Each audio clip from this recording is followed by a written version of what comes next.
안녕하세요. 슬기로운 캠핑 생활입니다. 저는 찬바람이 불면 여름에 쓰던 대형 아이스박스는 넣어두고 대신 가벼운 소프트쿨러 2개로 캠핑을 나가는 경우가 많습니다. 그런데 그동안 10년 넘게 너무 잘 사용해왔던 콜맨사의 익스트림 소프트쿨러가 결국 수명을 다했습니다. 이렇게 상판 부분이 박리 현상이 생기고 내부에 방수 라이너가 찢어져서 이 부분만 교체를 해보려 했으나 이미 단종이 되어 어려웠습니다. 그래서 새로운 소프트쿨러를 구해서 사용했는데 꽤 만족스러워서 소개를 한번 해드리려 합니다. 참고로 저는 이 회사와 아무 관련이 없으며 개인적인 경험에 의한 추천이므로 참고하여 주시길 바랍니다. 이 제품의 이름은 타이탄 딥프리즈 32리터 쿨러입니다. 제조사는 캘리포니아 이노베이션이라는 캐나다 회사인데요. 작년에 코스트코에서 이 회사의 비슷한 제품을 판매한 적이 있었습니다. 현재 이 제품은 아마존에서 아이스쿨러 부문 판매 1위이고 사용자들의 평점도 매우 높은 제품인데요. 아마존의 판매가와 국내 인터넷 최저가는 큰 차이가 없으니 참고하시길 바랍니다. 이 제품의 외형은 이렇습니다. 우선 32리터 크기라서 일반적인 일박 캠핑에는 충분한 크기인데요. 얼핏 보면 직사각형에 어깨끈이 달려있는 일반적인 가방과 큰 차이가 없어 보입니다. 캔 기준으로는 약 48개가 들어가고 2리터 생수병이 눕힐 수도 있습니다. 가로 사이즈는 약 53cm, 세로 33cm, 높이는 32cm이며 무게는 약 1.9kg입니다. 이 제품의 가장 큰 특징은 바로 지퍼가 없는 지퍼리스 방식이라는 점입니다. 소프트쿨러를 이용하시는 분들은 아시겠지만 대부분 제품의 뚜껑이 지퍼 방식으로 되어 있는데요. 지퍼 방식에는 단점이 있습니다. 우선 열고 닫기가 번거롭다는 점과 지퍼 부분을 통해 냉기가 빠져나가기 쉽다는 점입니다. 이 제품은 지퍼리스 방식으로 2가지 단점을 한 번에 해결을 했는데요. 제가 이 제품을 선택하게 된 가장 큰 이유였습니다. 간단하게 앞쪽에 있는 벨크로 부분만 열면 일반 아이스박스처럼 열고 닫을 수 있으며 본체와 뚜껑이 딱 맞아서 냉기 손실도 적습니다. 무엇보다 편하게 이용할 수 있다는 점이 일반 지퍼 방식 아이스박스와 차이점이 있었습니다. 두 번째 특징은 내부에 하드라이너가 들어있다는 점입니다. 일반적인 소프트쿨러는 내부에 이런 식의 비닐 소재의 방수 라이너가 있거나 아니면 아예 없는 경우가 많은데요.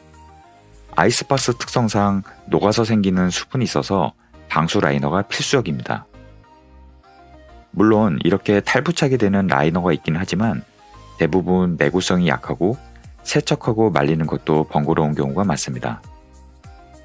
그래서 저도 이전에 사용하던 콜맨 익스트림 소프트쿨러를 이용할 때 이런 식의 플라스틱 박스를 집어넣어서 이용한 경우도 있었습니다.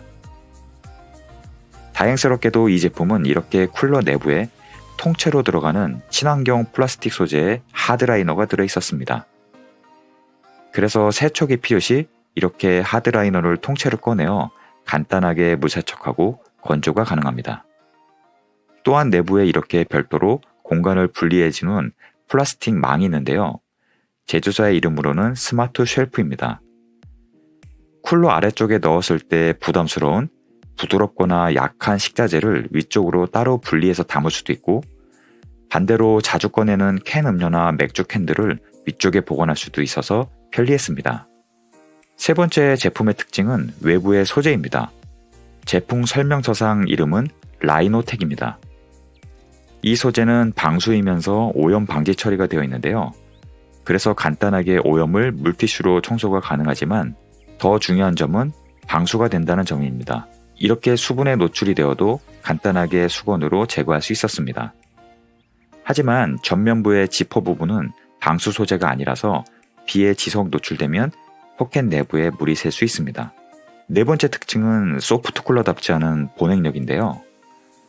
이 제품의 보냉 성능은 제조사 설명에 따르면 여름철 낮 32도, 저녁 18도 기준으로 최대 3일까지는 얼음이 남아있다고 하는데 제 기준으로는 1박까지는 별 무리가 없는 좋은 수준이었습니다. 아시다시피 소프트쿨러는 한여름보다는 봄, 가을, 그리고 겨울에 이용하므로 이 정도 보냉 성능이면 충분할 것 같습니다. 이 제품을 사용하다가 한 가지 재미있었던 점은 제품의 옆면과 바닥 쪽의 보냉제의 두께가 다르다는 점인데요. 이 제품의 바닥 쪽의 보냉제가 옆면보다 훨씬 두껍습니다. 보통 소프트 쿨러를 가득 채우면 무게 때문에 아래쪽 보냉제 부분이 눌리면서 보냉제가 얇아지게 됩니다. 이런 점을 감안하여 애초부터 바닥을 두껍게 만들었다고 합니다. 제조사가 쿨러를 전문적으로 제조하는 회사라 이런 부분의 노하우가 엿보이는 부분입니다. 또한 안쪽에 있는 플라스틱 하드라이너가 제품의 보냉 성능을 높여주는 것은 당연합니다. 제조사 설명에 따르면 보냉제는 5겹의 다른 소재로 되어 있는데 이런 층층의 구조가 일반적인 단일 소재보다 보냉에 훨씬 유리하다고 합니다. 생각해보면 우리가 두꺼운 외투 하나를 입는 것보다 얇은 옷을 여러 겹 입는 것이 보온에 더 유리한 그런 원리와 같습니다. 또한 이 제품 앞쪽에는 2개의 별도의 포켓이 있는데요. 앞쪽에 있는 큰 포켓은 별도의 보냉 기능이 있어서 스낵이나 간식 등 얇은 식자재 보관도 가능할 것 같습니다. 제일 앞에 있는 작은 포켓은 보냉 기능은 없습니다. 제품의 좌우에는 메쉬 소재의 망 2개가 있어서 필요한 것들을 수납 가능하고 귀여운 작은 병따개도 있습니다. 제품 상단에는 탄성이 있는 스트링이 있어서 보온병이나 옷 등도 체결할 수 있습니다.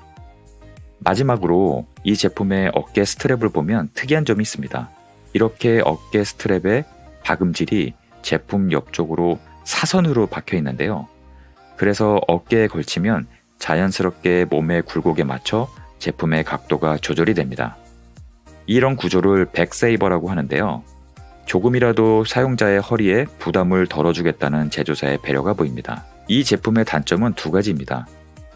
우선 가격이 현재 인터넷 최저가 기준으로 약 55,000원에서 6만원 사이인데요. 일반적인 소프트 쿨러와 비교하면 가격은 비싼 것 같습니다. 하지만 이 제품보다 훨씬 비싼 20만원에서 30만원대의 소프트 쿨러도 있다는 점을 고려하시면 다양한 기능과 성능을 고려시 한 번쯤 고민해 볼 만한 가격인 것 같습니다. 2번째 단점은 보통의 소프트 쿨러들은 접어서 보관할 수가 있지만 이 제품은 안에 있는 하드라이너 때문에 접을 수는 없습니다. 3번째 단점은 안에 있는 하드라이너가 플라스틱이기 때문에 깨지거나 파손에 유의를 하셔야 합니다. 어떠신가요? 현재 저는 이 제품을 한여름을 제외한 계절에 주력 아이스박스로 이용 중인데요. 가격이 상대적으로 비쌀 수도 있지만 캠핑 외에 일반 여행시나 피크닉 등에도 잘 활용하고 있어서 유용하게 쓰고 있습니다. 이 제품에 관심이 있으신 분들은 참고가 되셨으면 합니다. 오늘도 시청해주셔서 감사합니다.